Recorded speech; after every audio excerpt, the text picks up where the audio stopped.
parfait.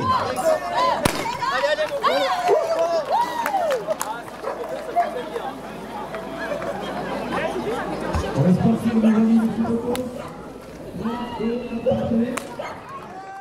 La ville d'Algrange a organisé sa traditionnelle nocturne algrangeoise, avec une marche de 8 km et un trail de 10 km pour soutenir cette année 2 associations, les Petits Potos et Eux pour Eux.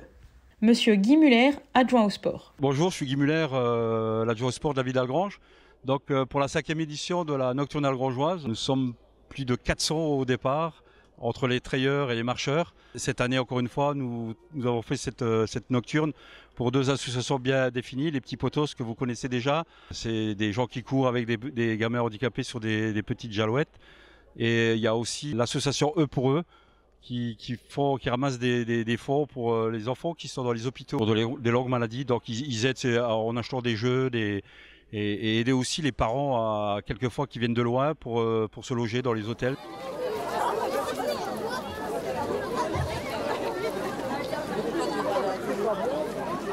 Cette nouvelle édition, elle intervient après 2 années un peu difficiles dues au Covid, où on a été obligé d'annuler. Et là, cette année, on a l'opportunité de relancer cette marche et ce trail nocturne. Donc on ne s'est pas privé de le faire, d'autant qu'à chaque fois, les bénéfices réalisés sont reversés intégralement à des associations caritatives. Donc cette année, c'est Petits Potos et Eux pour Eux, avec une particularité pour ces 2 associations, ça touche essentiellement les enfants. Donc voilà, déjà c'est une œuvre de bienfaisance et en même temps on se fait plaisir, on marche et on court. Cette année, petite différence, pour la marche, on a gardé le même parcours, mais pour le trail, on passe cette fois-ci sur les pelouses calcaires. Et donc c'est un peu plus difficile, un peu plus long, mais c'est aussi une volonté de faire un peu autrement à chaque fois. Voilà, c'est pour ça que cette année, on a choisi 2 parcours différenciés et tout le monde se retrouvera ici un peu à la salle Mandela en fin de course pour une petite fête. Comme toutes les années, on a voulu aussi garder ce côté ludique. Donc on va trouver tout le long du parcours des animations avec des artistes qui viennent se produire. On avait les cracheurs de feu, les musiciens. Donc ça c'est en forêt. Et quand les gens arrivent à des points de ravitaillement, ils auront une animation également.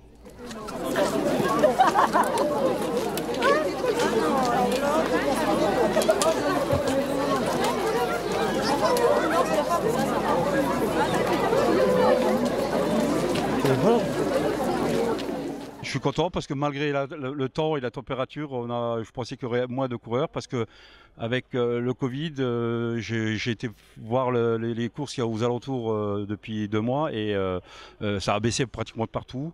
On a réussi d'avoir pratiquement 450 personnes ici au départ pour la nocturne.